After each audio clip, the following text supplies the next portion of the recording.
So இவங்களுடைய கர்மா அப்படிங்கிறதுமே பாத்தீங்கன்னா இந்த யாரா இருந்தாலும் டைரக்ட் டு டைரக்ட், தப்புனா தப்பு தான் அப்படின்ற மாதிரி ஒரு ஸ்ட்ரைட் ஃபார்வர்ட் கேரக்டர் அப்படின்றது வந்து இவங்க கிட்ட இருக்கும்.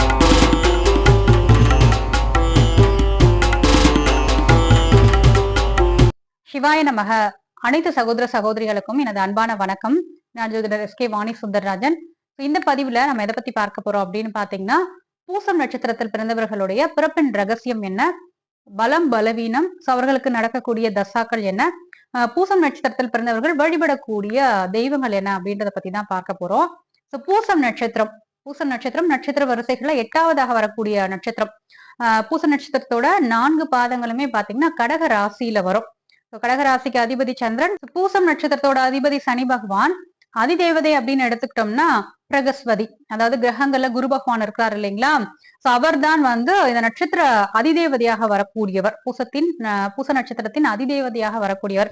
அப்ப சனி பகவான் அப்படின்னு எடுத்துக்கிட்டோம்னா ஒழுக்கம், குரு பகவான் எடுத்துக்கிட்டோம் அப்படின்னா ஞானம். இந்த ஒழுக்கமும் ஞானமும் சேர்ந்த ஒரு அபூர்வ கலவை தான் பூசம் நட்சத்திரத்துல பிறந்தவங்க. பூசம் அப்படின்ற சொல்லுக்கு என்ன பொருள் அப்படின்னு பார்த்தோம்னா ஊட்டச்சத்து அளிப்பவர் அப்படின்றதான் பொருள். இந்த பூச நட்சத்திரத்தோட சின்னம்னு பார்த்தோம்னா பசுவினுடைய மடி. ஒரு தாய் எப்படி தன்னுடைய குழந்தைக்கு பால் கொடுத்து வளர்க்கின்றார்களோ, சோ அதே மாதிரி இந்த பூசம் நட்சத்திரத்துல பிறந்தவங்க அன்பாக இருக்கட்டும், அறிவாக இருக்கட்டும், உணவாக இருக்கட்டும், மத்தவங்களுக்கு கொடுத்து அதுல வந்து சந்தோஷம் காண்பவர்களா இருப்பாங்க. இந்த விஷயங்கள் எல்லாத்தையுமே கொடுத்து சோ மத்தவங்களை அரவணைச்சு போறதுதான் இந்த பூச நட்சத்திரத்தோட கர்மாவினுடைய ரகசியம். எல்லாம் குருவான பிரகஸ்பதியோட நட்சத்திரம் இந்த பூசம் அப்படிங்கிறதுனால இயற்கையாகவே உங்களுக்குள்ள பாத்தீங்கன்னா ஒரு டீச்சிங் கேரக்டர் இருக்கும். மத்தவங்களுக்கு அழகா எடுத்து சொல்லி சோ அவங்களுக்கு வழிகாட்டியா ஒரு கைடன்ஸ் கொடுக்கக்கூடிய இடத்துல நீங்க இருப்பீங்க. அதாவது ஒரு விஷயத்த நீங்க சொன்னீங்க அப்படின்னா அதுல கண்டிப்பா ஒரு நியாயம் இருக்கும். சனி பாத்தீங்கன்னா சோ உங்களுடைய நட்சத்திர அதிபதி இல்லைங்களா, சனி பகவான் உங்களுடைய நட்சத்திர அதிபதி. அதே மாதிரி பாத்தீங்கன்னா கர்மகாரகன். சனி பகவான் அப்படின்னாலே உழைப்பு தான்.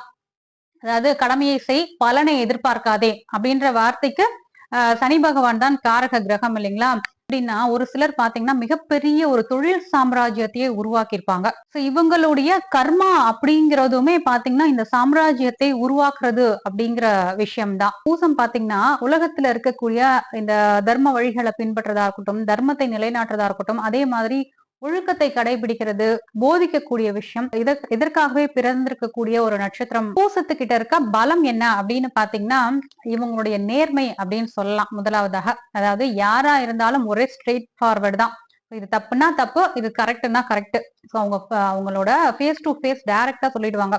இவங்களோட கெத்தே இதுதான். இவங்க இவ்வளவு பெரிய ஆளு, இது இல்ல இவங்க இவ்வளவு சின்ன ஆளு, இல்ல இவங்க நடுத்தரமான ஒரு வசதியானவங்க அப்படின்னு எல்லாம் பூசம் வந்து பார்க்கவே மாட்டாங்க. யாரா இருந்தாலும் டைரக்ட் டு டைரக்ட், தப்புனா தப்பு தான் அப்படின்ற மாதிரி ஒரு ஸ்ட்ரைட் ஃபார்வர்ட் கேரக்டர் அப்படின்றது வந்து இவங்க கிட்ட இருக்கும்.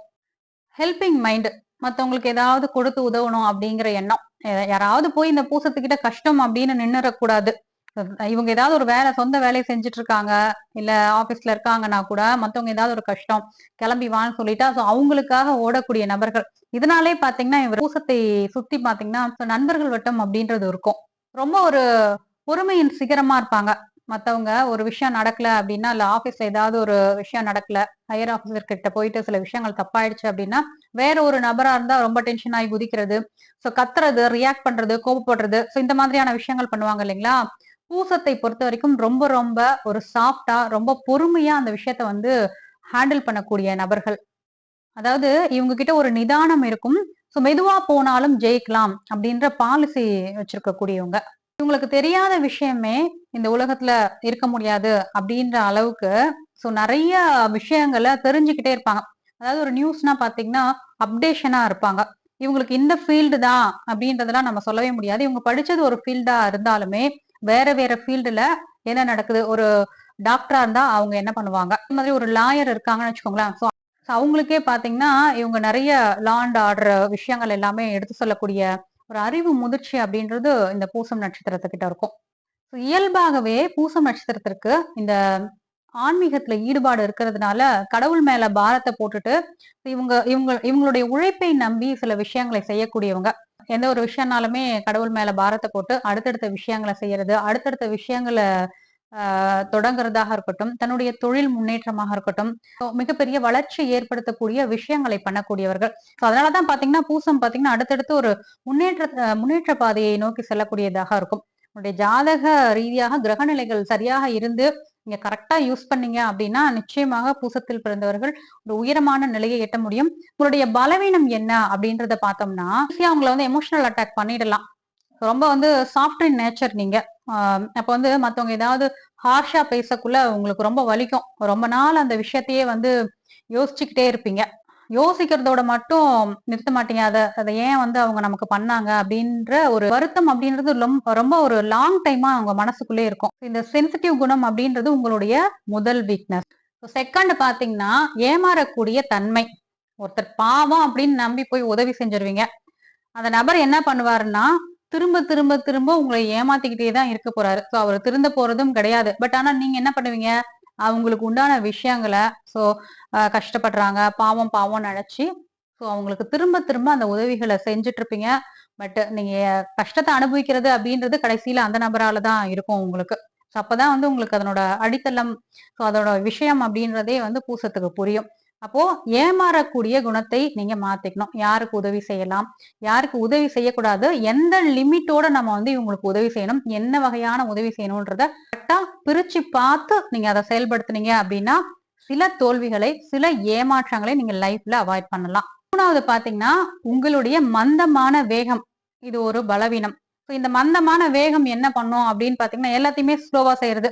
சனி பகவான் உங்களுக்கு அதிபதியா வந்துட்டாரு இல்லைங்களா, நிதானமா அந்த விஷயத்த யோசிச்சு ரொம்ப பொறுமையா செய்யறது. ஆபீஸ்ல உங்களுக்கு ஒரு டெட்லைன் டைம் வச்சிருக்காங்கன்னு வச்சுக்கோங்களேன். அந்த டைம்ல இந்த ப்ராஜெக்ட் அந்த டைம்குள்ள அந்த டைம் லிமிட்குள்ள நீங்க அந்த ப்ராஜெக்ட முடிக்கணும்.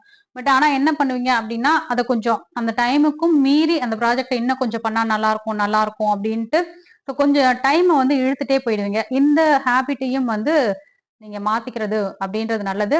கொஞ்சம் எந்த இடத்துல வந்து நீங்க ஸ்பீடா இருக்கணும், அதாவது எந்த இடத்துல நீங்க தாமதத்தை காமிக்கணும் அப்படின்றது எல்லாமே கரெக்டா புரிஞ்சுக்கணும். ஃபோர்த் பாயிண்ட் என்ன அப்படின்னு பாத்தீங்கன்னா உங்களுக்கு வந்து அந்த ரகசியத்தை வந்து மூடி வைத்துக் கொள்ளக்கூடிய தன்மையே கிடையாது. ஏன்னா ஒரு வெள்ளந்தின்னு சொல்லுவோம் பாத்தீங்களா மனசு. சோ அந்த மாதிரியான விஷயங்கள் இருக்கிறதுனால எல்லா ரகசியத்தையுமே லீக் பண்றது. இப்ப ஃபேமிலில ஒரு ஹஸ்பண்ட் ஒய்ஃப் இருக்கிறாங்க, ஹஸ்பண்ட் பூசமா இருக்காருன்னு வச்சுக்கோங்களேன், தன்னோட மனைவியை பத்தின ஒரு விஷயங்களை வெளியில சொல்றது. இல்ல ஒய்ஃப் வந்து பூசமா இருக்காங்கன்னு வச்சுக்கோங்களேன், தன்னுடைய கணவரை பற்றிய விஷயத்த வந்து வெளியில சொல்றது. இப்ப அந்த மூன்றாவது நபர் கேட்கக்கூடியவர் வந்து இவங்க சொல்றவங்களுக்கு ஆப்போசிட் ஜெண்டரா இருக்கக்குள்ள சோ அவங்களுடைய வீக்னஸ புரிஞ்சுக்கிட்டு இவங்களை எந்த வகையில எல்லாம் வந்து யூஸ் பண்ணிக்கலாம் அப்படின்றத பார்ப்பாங்க. இத கண்டிப்பா பூசம்ல பிறந்தவங்க தவிர்த்துடுங்க. அதே மாதிரி பிசினஸ் சம்பந்தப்பட்ட விஷயங்கள் இத நிச்சயமா சொல்லக்கூடாது. ஆபீஸ்ல ஒரு வேலை பாக்குறீங்க, அதுல நடக்கக்கூடிய விஷயங்கள், ஏன்னா ஆபீஸ்ல எவ்வளவோ விஷயங்கள் நடக்கும். சிலவங்களுக்கு தெரியும், சிலவங்களுக்கு தெரியாது. ஆனா அந்த ரகசியத்தை வேற ஒருத்தவங்க சொல்லியிருப்பாங்க, உங்க மேல பழி விழுந்துரும். நீங்க போய் அங்க நின்னீங்க பேசுனீங்கன்ற ஒரு காரணம் அப்படின்றது இருக்கும். உங்களோட பிசினஸ் பண்றீங்க அப்படின்னா உங்களுடைய பிசினஸ் சீக்ரெட்ஸ கண்டிப்பா சொல்லக்கூடாது. ஏன்னா பிசினஸ் சீக்ரெட்ஸ நீங்க மத்தவங்களுக்கு சொல்லக்குள்ள அவங்க வந்து உங்களை விட அதிகப்படியான ஒரு முன்னேற்றத்திற்கு போயிடுவாங்க. உங்ககிட்ட இருந்து தான் அந்த விஷயத்த வந்து அவங்க கத்துட்டு இருப்பாங்க. அது வந்து உங்களுக்கே தெரியாது. சில வருடங்கள் கழிச்சு பார்க்கக்குள்ள அவங்க வந்து எட்ட முடியாத ஒரு உயரத்தை எட்டியிருப்பாங்க. நீங்க ஏதாவது ஒரு காரணத்தால கீழே இருக்கக்கூடிய ஒரு தன்மை இருக்கும். சனியை பொறுத்த வரைக்கும் உங்களுடைய ஜாதகத்துல லக்னத்துல இருந்து எந்த இடத்துல இருக்கிறாரோ அந்த பாவங்கள் சம்பந்தப்பட்ட விஷயத்த நீங்க லீக் அவுட் பண்ணவே கூடாது. ஃபிஃப்த் பாயிண்ட் என்ன அப்படின்னு பாத்தீங்கன்னா அளவு கடந்த பாசம். அதாவது ஃபேமிலி மேல பயங்கரமான எக்ஸ்ட்ராடினரியான ஒரு அஃபெக்ஷன். கடகம் அப்படின்றது தாய்மைக்குண்டான ராசியும் கூட. சந்திரன் அதிபதியா வராரு. சோ சனிக்கும் பாத்தீங்கன்னா தாய்னா ரொம்ப பிடிக்கும். அதாவது குடும்பத்தின் மேல பற்று கொண்ட ஒரு ராசி இந்த கடகம் அப்படின்றது இல்லைங்களா. அப்போ கண்மூடித்தனமான ஒரு அன்பை வைக்கிறது. அதாவது ஃபேமிலினா நிச்சயமா எல்லாருக்குமே அன்பு அப்படின்றது முக்கியம்தான். அந்த ஃபேமிலிக்குள்ளேயே நம்மளை யார் ஏமாத்துறாங்க, நம்மளை யார் யூஸ் பண்ணிக்கிறாங்க, நமக்கு உண்டான விஷயங்கள் என்ன அப்படின்றதும் வந்து உங்களுக்கு தெரியணும் இல்லைங்களா. அப்போ உங்களுக்கு உண்டான விஷயங்களும் அந்த இடத்துல அவங்க செய்தாங்க, உங்களுக்கு உண்மையா இருக்கிறாங்க அப்படின்னா தப்பு கிடையாது. அதாவது நீங்க வந்து அவங்க மேல அளவு கடந்த பாசம் வைப்பீங்க. பட் ஆனா உங்களுடைய தியாகத்தின் மதிப்பே அந்த நபருக்கு தெரியாது அப்படின்னக்குள்ள உங்களுடைய வாழ்க்கையின் பிற்பகுதி அப்படின்றது மிக மிக ஒரு சூழல்ல கடினமாகி விடக்கூடிய தருணம் உண்டு. அதனால குடும்பத்தின் மேல பாசம் வைக்கிறது தப்பு இல்ல. பட் அந்த நபர் எப்படிப்பட்டவங்க அப்படின்றதையும் வந்து நீங்க தெரிஞ்சுக்கணும். நீங்க தியாகம் பண்ணலாம். தியாகம் பண்ண வேண்டாம் அப்படின்ற சொல்ல. ஏன்னா எல்லாருக்குமே வந்து குடும்பம் அப்படின்றது ரொம்ப ரொம்ப முக்கியமான விஷயம். எல்லாருமே நம்ம எதுக்கு ஓடுறோம்? குடும்பத்துக்காக தான் ஓடுறோம். குடும்பத்துக்காக தான் உழைக்கிறோம். எல்லா விஷயமும் நம்ம குடும்ப நபர்களுக்காக தான் செய்றோம் இல்லைங்களா? ஆனா உங்களுடைய ஒரு உணர்வுகளுக்கு அவங்க மதிப்பளிக்கணும்.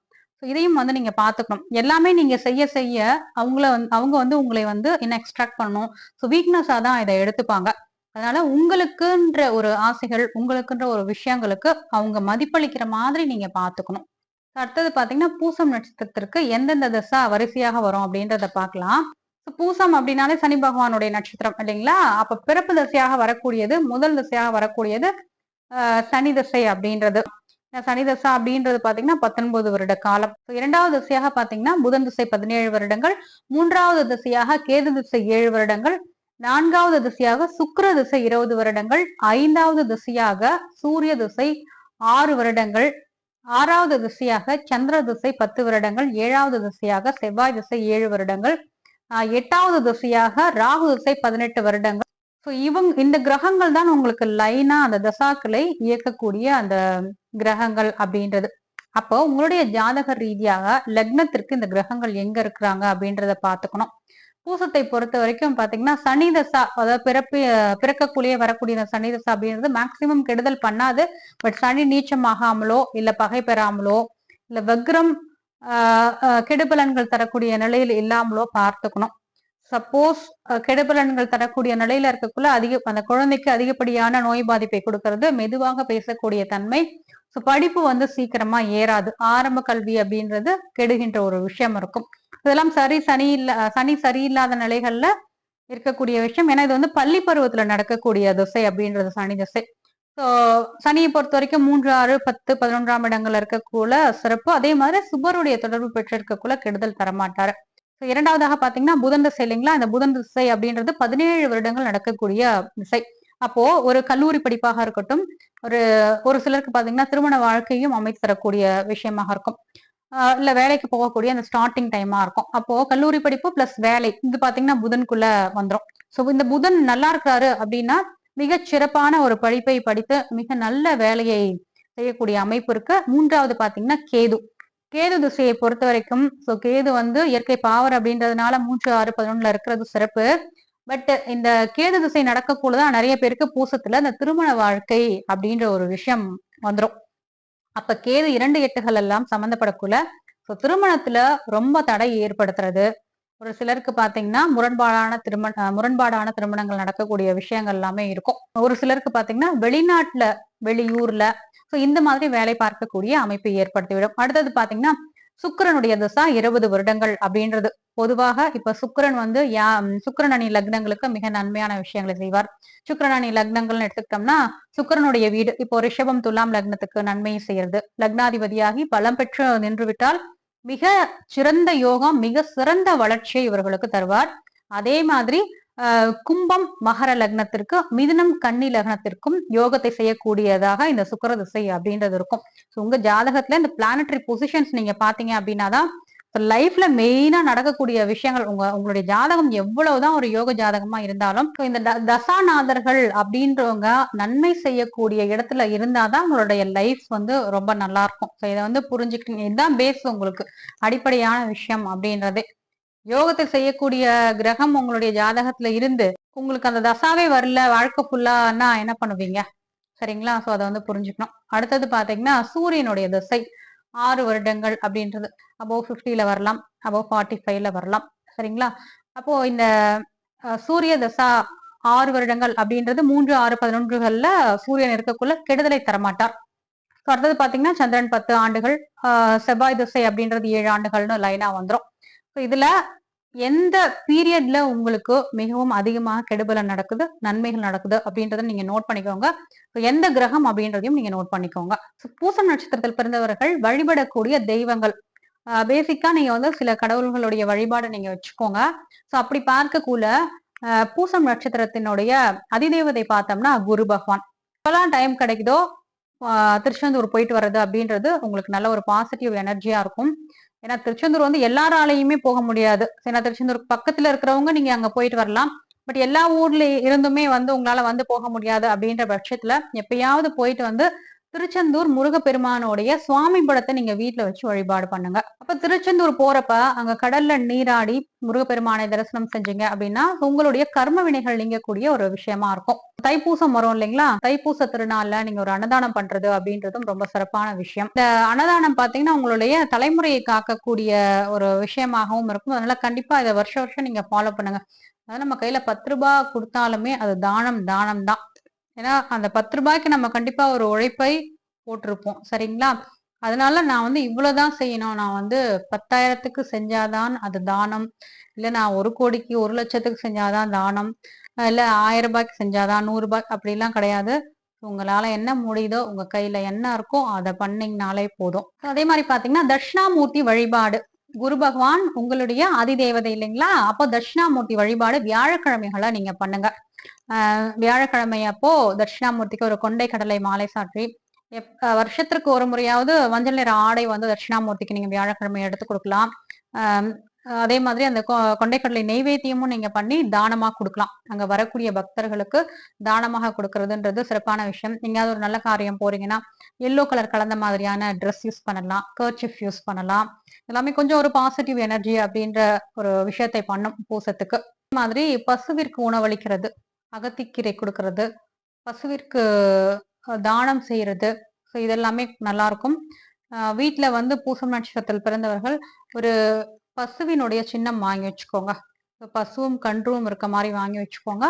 ஸோ அந்த கன்று பாத்தீங்கன்னா பசுவின் மடியில இருந்து பால் குடிக்கிற மாதிரியான ஒரு பொம்மை ஏதாவது நீங்க வாங்கி வச்சுக்கோங்க.